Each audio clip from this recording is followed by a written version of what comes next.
Hi hello నమస్తే welcome back to iDream media. ఈరోజు మనతో ఉన్నారు 30 ఇయర్స్గా లా ప్రాక్టీస్ చేస్తూ ముఖ్యంగా ఇమ్మిగ్రేషన్ మనకి లాయర్గా ఉన్న రాహుల్ రెడ్డి గారు మనతో ఉన్నారు. ఈ స్టూడెంట్ వీసాకు సంబంధించి ఓపీటీ అండ్ స్టెమ్ ఎక్స్టెన్షన్ గురించి ఈరోజు ఎపిసోడ్లో మాట్లాడబోతున్నారు. మీకు ఏ డౌట్స్ ఉన్నా సరే కామెంట్ సెక్షన్లో మెన్షన్ చేయండి. దానిపై మరిన్ని సిరీస్ ఎపిసోడ్స్ రానున్నాయి. Hi sir. నమస్కారం. బాగున్నారా? బాగున్నాను sir. How are you? Good good.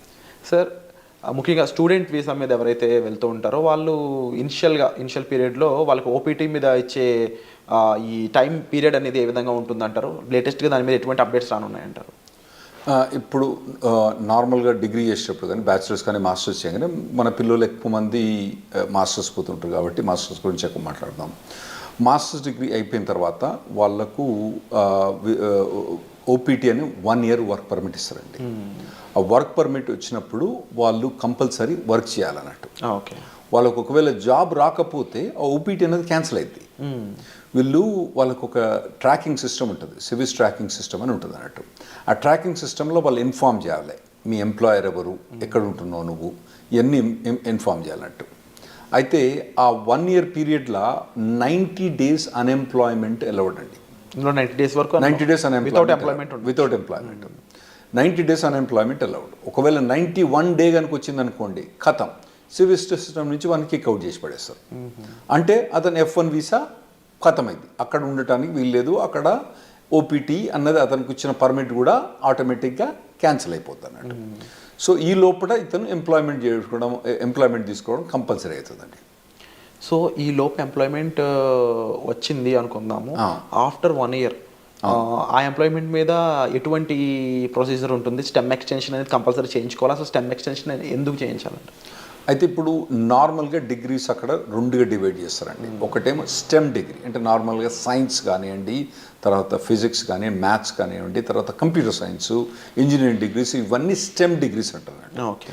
Government అక్కడ పిల్లల్ని స్టెమ్ డిగ్రీస్ చేయడానికి ప్రమోట్ చేయడానికి ఈ స్టెమ్ ఎక్స్టెన్షన్ ఒకటి పెట్టింది అన్నట్టు. అంటే వీళ్ళకు మాస్టర్స్ డిగ్రీ కంప్లీట్ అయిపోయిన తర్వాత, అంటే కంప్యూటర్ సైన్స్లో మోస్ట్లీ మన వాళ్ళందరూ కంప్యూటర్ సైన్స్లో చేస్తారు కాబట్టి దాని గురించి ఎక్కువ మాట్లాడుకుందాం. సో అందరూ ఫస్ట్ 1 year ఓపీటీ అని వర్క్ పర్మిట్ ఉంటుంది. ఆ వర్క్ పర్మిట్ అయిపోయిన తర్వాత అతనికి జాబ్ ఉంటే ఇంకొక 2 years వర్క్ పర్మిట్ వస్తుందండి. దాన్ని స్టెమ్ ఎక్స్టెన్షన్ అంటారు అన్నట్టు. ఆ స్టెమ్ ఎక్స్టెన్షన్లో కూడా 90 days అన్ఎంప్లాయ్మెంట్ అలౌడ్ అక్కడ, అందులో కూడా. అయితే రెండిట్లో కలిపి 150 రోజులే. అంటే ఎక్కడో ఒక దగ్గర తగ్గించుకోవాలన్నట్టు. ఇక్కడ 90 days, అక్కడ 90 days బ్యాక్స్, ఓవరాల్గా 150 days దాటకూడదు అన్నట్టు. స్టెమ్ ఎక్స్టెన్షన్లో కూడా జాబ్ కంపల్సరీ ఉండాలి, జాబ్ కంపల్సరీ చేయాలి. అంటే ఈ 180 days పక్కన పెడితే యాక్చువల్లీ 150 90 + 90 కాదు, అక్కడ ఇక్కడ 60 ఇవ్వాలన్నా అక్కడ 70 ఎక్కడో కంట్రోల్ చేసి పెట్టాలన్నట్టు. సో ఇన్ కేస్ ఈ స్టెమ్ ఎక్స్టెన్షన్ కన్నా ముందు తనకి జాబ్ పోయినట్లయితే ఓపీటీ టైంలో ఇంకా స్టెమ్ ఎక్స్టెన్షన్ కూడా ఉండదు అంటారు. ఒకవేళ స్టెమ్ ఎక్స్టెన్షన్ చేసే టైంలో ఓకే, మీకు మొదలే స్టెమ్ ఎక్స్టెన్షన్ ఓపీటీ అయిపోక ముందే మీకు 3 months ముందే స్టెమ్ ఎక్స్టెన్షన్ ఫైల్ చేసుకోవచ్చు. ఒకవేళ స్టెమ్ ఎక్స్టెన్షన్ ఫైల్ చేసుకునే తప్పుడు ఒకవేళ జాబ్ లేదనుకోండి, ఇక మనని గోవిందా, అతనికి మాత్రం ఆ స్టెమ్ ఎక్స్టెన్షన్ రాదు. కంపల్సరీ అప్పుడు జాబ్ ఉండాలి. సో కంపల్సరీ ఓపీటీ టైంలో జాబ్ ఉండాలి అండ్ అది ఎక్స్టెన్షన్ టైంలో కంపల్సరీ జాబ్ ఉండాలి. ఓపీటీ మొదలైనప్పుడు ఉండనక్కర్లేదు, ఓపీటీ ఎండ్ అయ్యేటప్పుడు మాత్రం కంపల్సరీ ఉండాలి. లేకపోతే మనోడు గోవిందా అవుతాడు, స్టెమ్ ఎక్స్టెన్షన్ రాదు. సో ఓవరాల్గా how long they can stay? 3 years time duration proper stay చేయొచ్చు? అవునండి, 3 years. అంటే 2 years ఏమో వీళ్ళు మాస్టర్స్ చేస్తారు. టిపికల్గా 1.5 year. వీళ్ళు మన వాళ్ళు పోయేది ఆగస్టు పోయిన తర్వాత మే జూన్ కల్లా గ్రాడ్యుయేట్ అవుతారు నెక్స్ట్ ఇయర్కు. అంటే 1.5-2 years వీళ్ళు గ్రాడ్యుయేట్ అయిపోయిన తర్వాత మళ్ళీ వీళ్ళకు 3 years.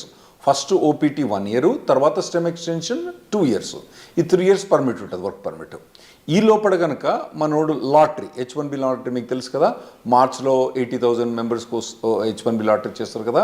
అప్పుడు చేసినప్పుడు ఇతను ఎంప్లాయర్ H1B లాటరీ చేస్తే H1B వచ్చేస్తేనేమో ఖతం అన్నట్టు. ఓపీటీ స్టెమ్ ఎక్స్టెన్షన్ ఈ అబ్బాయికి అవసరం లేదు, H1B మూవ్ అవుతాడు అన్నట్టు. ఒకవేళ అప్పుడు కూడా రాకపోతే ఇక మళ్ళా వేరే వీసా పోవడం కానీ లేదంటే వెనకకు రావడం కానీ అవసరం పడుతుందండి వీళ్ళకు. ఈ ఓపీటీ స్టెమ్ ఓపీటీ రెండు సిమిలర్ అనిపిస్తుంది సార్, డిఫరెన్సెస్ ఏం లేవా ఈ రెండిట్లో? చాలా డిఫరెన్స్ ఉందండి. ఓపీటీ స్టెమ్ ఎక్స్టెన్షన్ చాలా డిఫరెన్స్ ఉంది.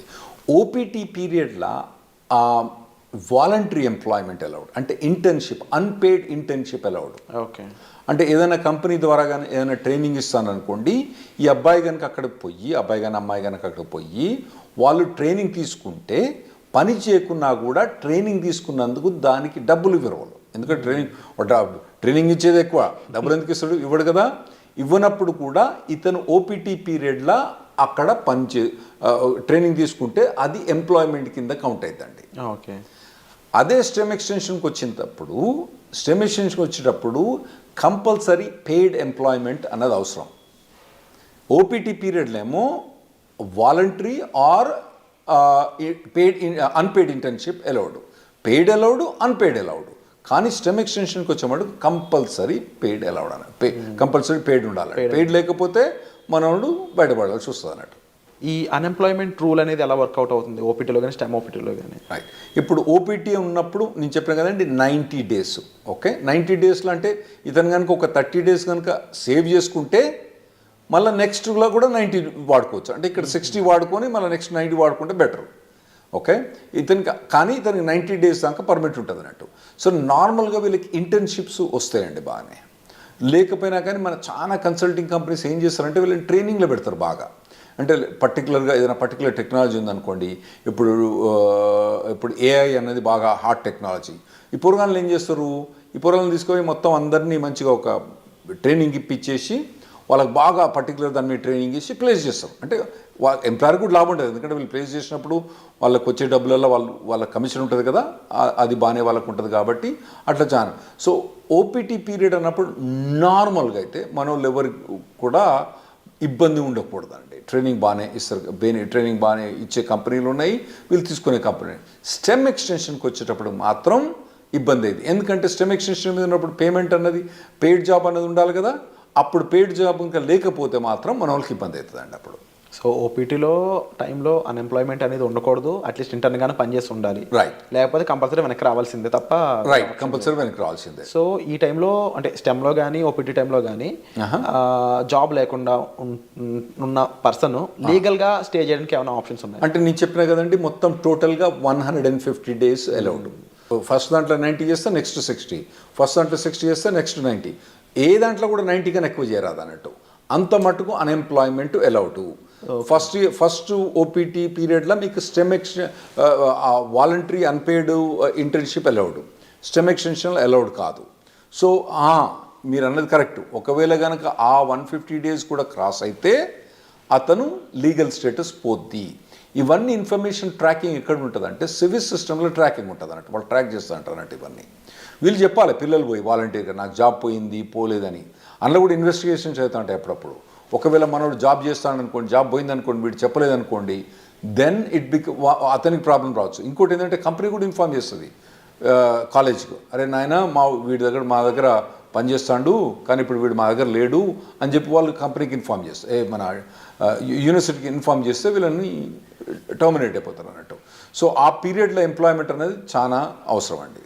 అయితే ఈ స్టెమ్ ఎక్స్టెన్షన్లో 40 hours జాబ్ అవసరం లేదు, 25-30 hours జాబ్ కూడా చేసుకోవచ్చు. ఒకవేళ కనుక అతనికి తక్కువ జాబ్ ఏదైనా దొరికిందనుకోండి, తక్కువ టైంలో దొరికిందనుకోండి, స్టెమ్ ఎక్స్టెన్షన్లో ఆ 25 hours 30 hours కూడా చేసుకోవచ్చు అన్నట్టు. ఇది స్టెమ్ ఎక్స్టెన్షన్. ఫస్ట్ 1 year కాదు, తర్వాత నెక్స్ట్ 2 yearsలో. ఓపీటీలో ఇన్ కేస్ ఈ ఫ్రీ జాబే ఉంది ఇంకా, అవును, నెక్స్ట్ స్టెమ్ ఎక్స్టెన్షన్ ముందు కూడా ఫ్రీ జాబే ఉంది అంటే ఓపీటీ నుంచి స్టెమ్ ఎక్స్టెన్షన్ పోయేటప్పుడు ఆ స్టెమ్ ఎక్స్టెన్షన్ జాబ్ అన్నది కంపల్సరీ పెయిడ్ జాబ్ ఉండాలి. లేకపోతే యుఎస్సిఎస్ పర్మిషన్ ఇవ్వదు, స్టెమ్ ఎక్స్టెన్షన్ ఇవ్వదు. సో లీగల్గా వీళ్ళు ఎలాంటి అప్లై చేయొచ్చు? ఫర్ ఎగ్జాంపుల్ అప్పటికి జాబ్ ఫైండ్ అవుట్ చేయకపోతే లీగల్గా ఇంకేం చేయలేరు అంటారా? అవునండి. స్టెమ్ ఎక్స్టెన్షన్ అప్పుడు కనుక ఒకవేళ కనుక ఫస్ట్ 1 yearలోనేమో వీళ్ళకి ఇంటర్న్షిప్ జాబ్స్ ట్రైనింగ్స్ బాగానే ఉంటుంది. ఆ తర్వాత కనుక వీళ్ళకు ఒకవేళ కనుక పెయిడ్ జాబ్స్ కనుక దొరకకపోతే ఖతం. సో వీసా చేంజ్ అవ్వడం లాంటి ప్రొసీజర్ ఏమైనా ఫాలో అవ్వచ్చు? అవునండి. అప్పుడు వాళ్ళు B2 change of status fall కావచ్చు, లేదంటే మళ్ళీ కాలేజ్ పోయి ఇంకో మాస్టర్స్ డిగ్రీ చేయొచ్చు, మళ్ళీ లేదంటే డాక్టరేట్ డిగ్రీ చేయొచ్చు, లేదంటే వాళ్ళకు ఒకవేళ H4 ఆప్షన్ ఉంటే H4 చేయొచ్చు, లేదా ఇండియాకి రావాలన్నా ఇండియాకి రావచ్చు, లేదా కెనడాకి పోవన్నా కెనడాకి పోవచ్చు. సో అప్పుడప్పుడు మన వాళ్ళు వచ్చి జనాలు వచ్చి చెప్తా అంటారు, నేను 2 మాస్టర్స్ డిగ్రీ చేసిన, 3 మాస్టర్స్ డిగ్రీ చేసిన అంటారు. వీళ్ళు ఏంది అక్కడ 2 మాస్టర్స్ డిగ్రీ చేసింది ఎందుకు?